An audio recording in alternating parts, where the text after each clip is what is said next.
The US President Donald Trump says a ceasefire agreement between the United States and Iran is being finalised.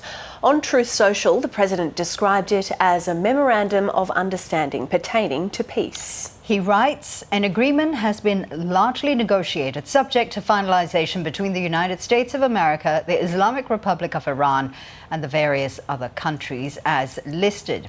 Final aspects and details of the deal are currently being discussed and will be announced shortly. In addition to many other elements of the agreement, the Strait of Hormuz will be opened. President Trump had earlier warned there would be consequences if a deal was not reached.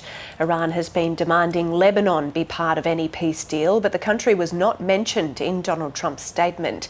The President posted the announcement after separate calls with the leaders of Muslim-majority nations and Israeli Prime Minister Benjamin Netanyahu.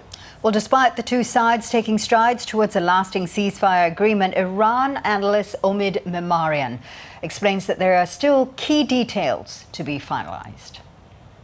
This is not a deal.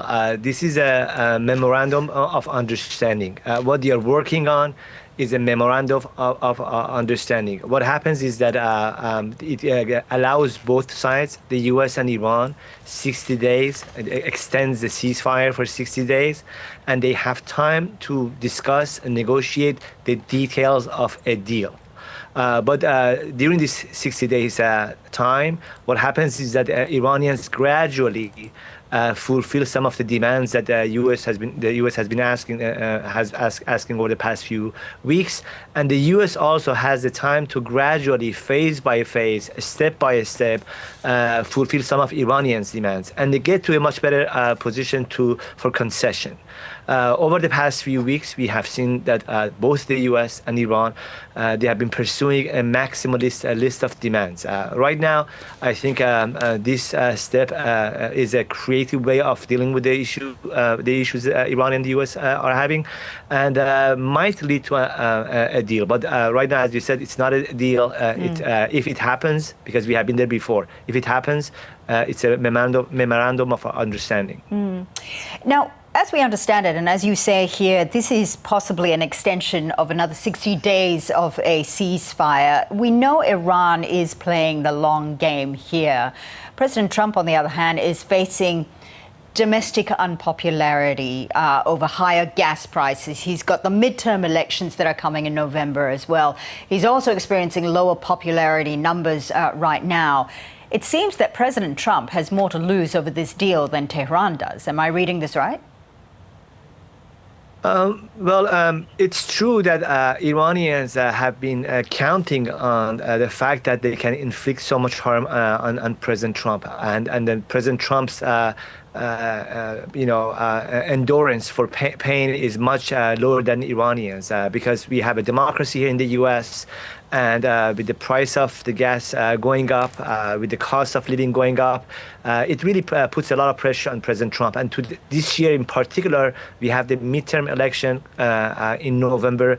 We have the World Cup. We have the 250th year anniversary of independence. There are so much happening in the U.S. and all of that, I think, creates a lot of pressure for President Trump. And for Iranians, they know that they are under a lot of pressure. Economically in particular, but it's not a democracy. They can put the pain on the people. They can use their tools of repression. So you're right. They have an upper hand when it comes to who has more tolerance for pain. Omid, I want to talk about what's actually happening in Iran. And we know that we're unable to get much information out of the country due to the repressive regime, of course. But we do know, as you mentioned, the economy is affected. There is food and fuel shortage. Their unemployment is extremely high right now. What would be the current thought about Iran under pressure from the U.S. and Israel? What is the general feeling amongst the population there? What President Trump has done to Iran, is just irreparable. Iranians pushed the government over the past few years to the corner. Hardliners in Iran were cornered very much. The war has changed everything. Now, super hardliners are in charge. The people who were cornered and their discourse and their influence was diminishing inside the country. Now they are back to the center of politics in Iran, and they are using the security environment and the threat of war to suppress the people to the extent that is unimaginable. As you mentioned, it's been like more than 3 months, more than 100 days that Iranians are in internet blackout.